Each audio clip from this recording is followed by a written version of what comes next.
healthcare and education. So the way we're articulating our mission is what we're providing is education and financial support. And in that, we stand in solidarity with Nicaraguan leaders. Really, the belief is in them. And then the belief is in them to work with their communities to provide healthcare. So we're finding Nicaraguan leaders. We are giving them the support that they need to become medical doctors or dentists now, which I'll talk about soon. And then with the hope that we will build a network with them in the future so that they can give back to their communities. And that is some of the stuff Ahmed is working on as well with the student group and directing research through that, is that so we can support our doctors once they graduate through grants and other funding opportunities to go into their communities and take on larger scale or small scale health projects that are going to help people. And so ultimately what it's for is healthcare, but that's not really what we're going to see directly through the active organization. What we're going to see is Nicaraguan leaders that are kind of propped up, that are given more power in their societies than they would have had without us. And then we are essentially trusting them and building networks around them so that they can use that power accordingly to help a lot of people. We did actually change our values slightly here. The first and really important one here is solidarity. This is a really big word in Nicaragua as well, which is why it's first and foremost anyone that we see, that we meet down in Nicaragua or comes to us from here, like, should know about this word and what it means. And a lot of people that we've worked with, Juan Carlos is a guy that we met last year in Nicaragua, or a year and a half ago on a trip. He's down there in Nicaragua now, and his entire frame and perspective is from solidarity, which is the idea of standing with the people that you want to support. And so that's really what it comes down to, is that we want to stand with the Nicaraguan leaders and essentially just act as their allies or act as their advocates. And we have to come from that place first and foremost. And that is a tribute to that, and that's why it's in the top left as well. So the other thing, so everything that we should do should come from a local perspective and be grounded in the roots of Nicaragua. That's really important. To have humility in what we do, to call it the ignorances and the biases that we have while we do it, is incredibly important. As you've seen from attending development works as well, some of you have heard people talk about their ignorances as they're going into different cultures and implementing projects and how that plays out, usually not for the better.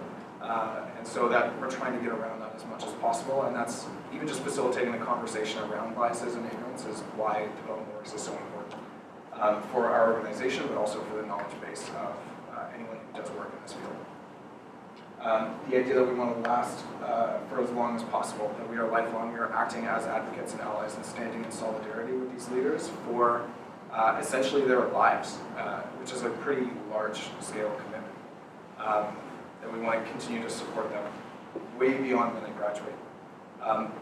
Mike actually posed a question to Ahmed and I at the Board of Directors retreat in September, and he said, I'm going to give you 2 different charities and you have to choose one.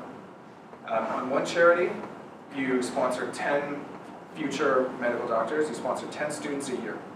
And after they graduate, that's it. Some of them will go on and become leaders and make positive change. Some of them might just graduate and practice as a doctor, and that's the charity. All you do is that education piece. Then there's the other charity that I'm going to give you. In this other charity, you have the 4 students that we've selected, and we're never taking another student, but we support them for the rest of their lives. And we help them get back to their communities, and we act as their advocates. Which one do you choose? And for me, when it was framed like that, it was so easy to see this value come through, this lifelong value, that I would way, way, way rather have the charity that takes no new students and supports them for the rest of their lives. And that really changed the direction of our future, which I'm going to talk about in a few minutes, because that we have built our entire future as an organization around that change in direction and that clarity of understanding. The idea of evidence-based, this is essentially where Alman comes in, and I'll let him fill most of the blanks and details around that. But what we do, basically there are people who have learned a lot of things in what we want to do already. already, and they publish really good content on it. We want to understand what that content is, and then we want to create our own from what we've learned to contribute to that database. It's kind of like an open source mindset. The idea of efficiency, back when we first got started, when Mike first joined about 4 years ago, there was a phrase that we always liked to kind of pay homage to, which was low drama, solutions oriented. And I think a lot of that value carries through to the people today. And fairness and teamwork are the other two. So we want to work together as a team. And the fairness kind of ties into the why. The idea that everybody should have access to this, that wasted potential is, it's not fair. It sucks. So that's some of the update around who we are as an organization. And I hope for the people that are returning to the room that have been a part of us as we've grown for a long time now, that you'll see, I hope it's more clear than it was in the past. Because I think it was hard to articulate because it was complicated in the past, and with that clarity and vision and with that kind of sharper image, I'm hoping that these words bring that to light a little bit easier. So I'd love to get your feedback there on it too.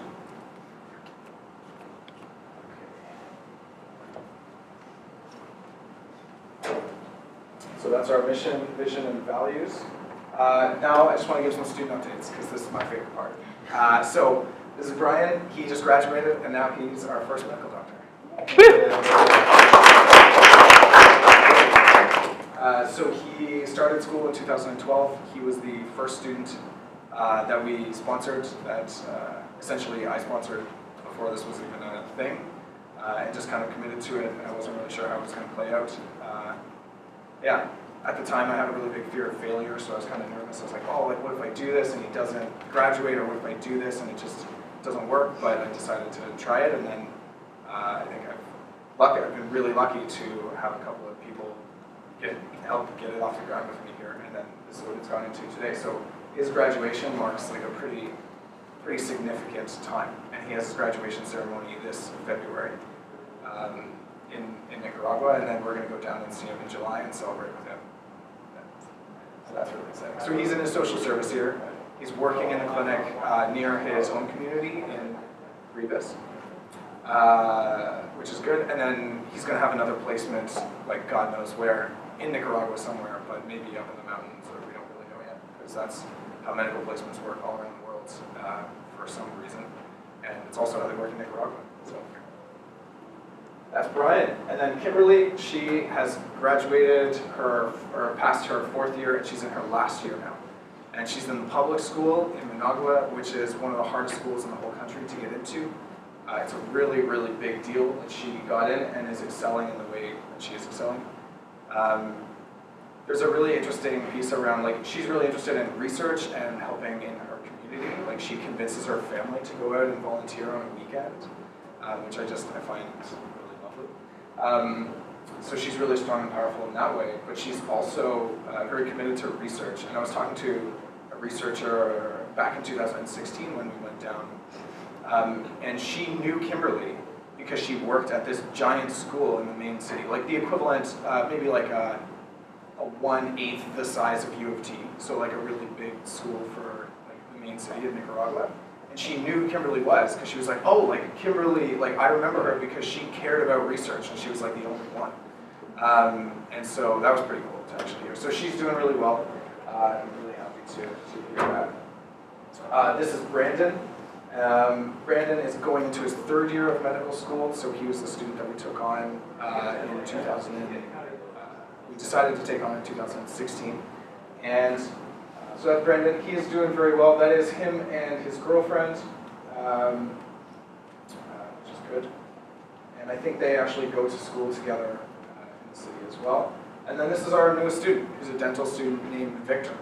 And so that is a photo of him doing some work on somebody, and that is Victor on the left, the far left. It was actually surprisingly hard to get a photo of Victor that was decent, because when we first asked him for photos, he just sent us photos of patients' teeth. And I don't know how that, you should see, like I could scroll through my Facebook messages, and there are about 30 pictures of people's teeth. And then I was like, I really need a picture of your face, like to fundraise for you and to like maybe like to send you some. So we finally got some. They're still not perfect, but we'll work on it. And we met him through Judy, who's an older woman who's kind of been in the Doctors for Doctors loop now for a couple of years. And she was already trying to pay for his education, but only certain parts of it, and she couldn't afford that much, and she wanted to do it more officially through a charity. And so we actually met with Victor this year into 2017, and we sat down with him and talked to him, and he has our values. He was already going down to his community. He has this list of people, this like just literally like a list on a sketchy piece of paper that he just keeps, and he's kept for months. And he crosses out a name and a phone number every time he has to go back to his home. And he'll just call someone and be like, hey, I'm going to go do some free dental work on you because I need hours for my school. And like, this is a lot better for me because you're closer to my family and my home. And he already knows these people. So then he just goes, he does a bunch of free dental work for them, probably crosses a couple of names off the list, and he pops back down to school for another couple of months and repeat. So he's been doing that now for a while, and I think hence like all of the photos of the teeth, because he was like, look at all the work I've been doing. And I was like, like this isn't gonna let anyone know who you are, Victor.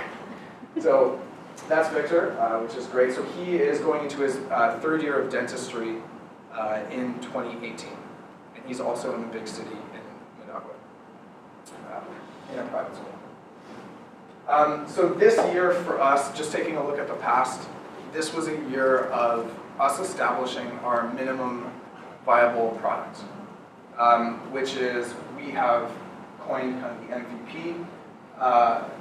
What we tried to do was really get around like, what are the core essentials that drive our organization forward in a slow, sustainable way.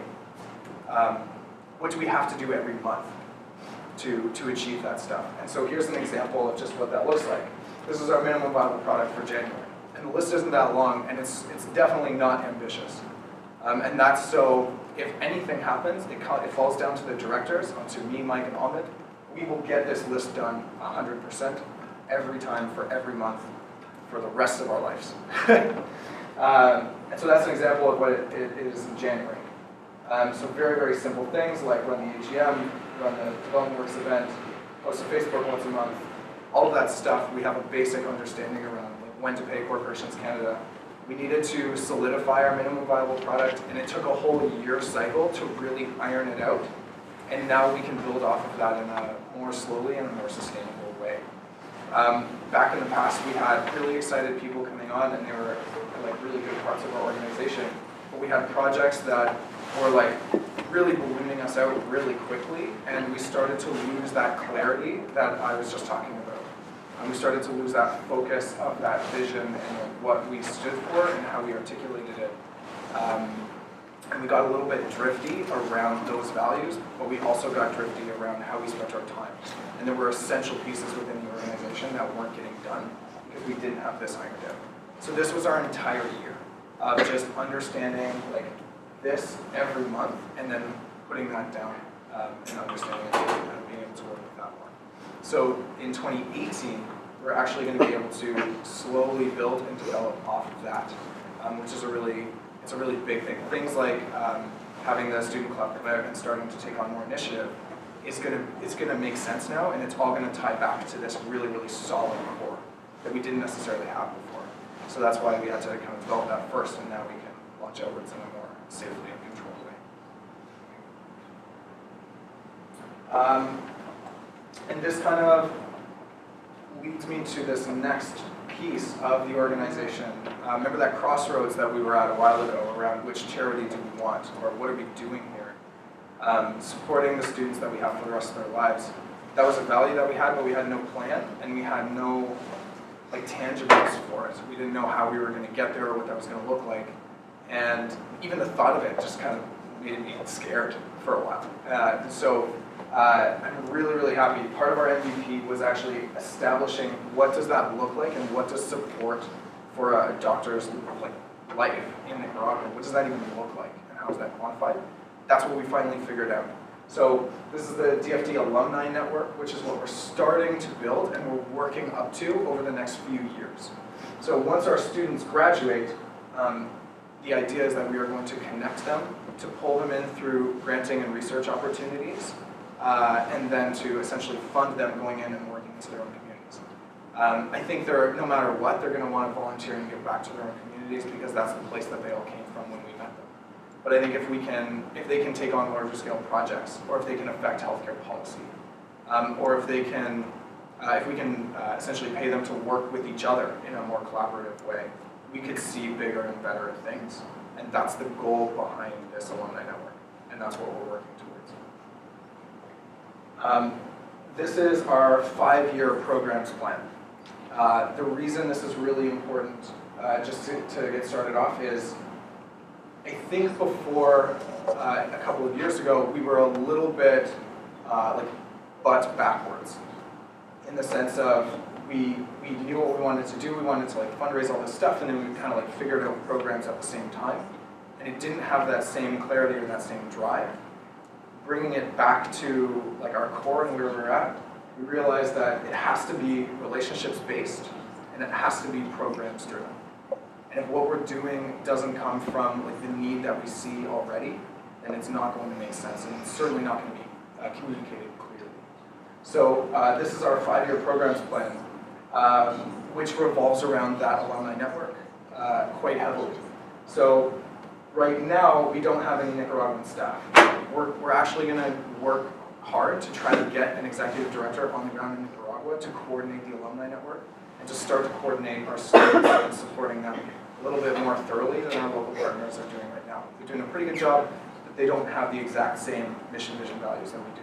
So we actually paid for an expert to go down to Nicaragua this year and assess an overall, what are we in Nicaragua? And one of our biggest risks was that we just become a sponsor to our local partners, and our values and what we're trying to stay true to doesn't actually get carried through on the ground because they don't have our same mission and vision. And one way that we can get around that is by hiring an executive director, even if it's for a couple of days a week in a part-time capacity, to build that alumni network and to build those connections and actually drive forwards towards those. So then I figure we'll have a couple of Nicaraguan volunteers around this. In terms of the number of students that we're supporting, we're going to be looking for 1 student this year to support starting in 2019. And then we're actually going to take a break. We're going to try not to get another student for a year because we want to bring on our executive director properly and just give them some time to get adjusted and kind of give them training. And then we'll take our next student in 2021. I would call this is slow and sustainable growth. This is not super ambitious. We're not going to, we have to build this base before we can launch out of it. And that is one thing that I think you might notice as you're looking at this. These numbers are shifting by 1 at a time. And that's kind of an important piece that was done on purpose.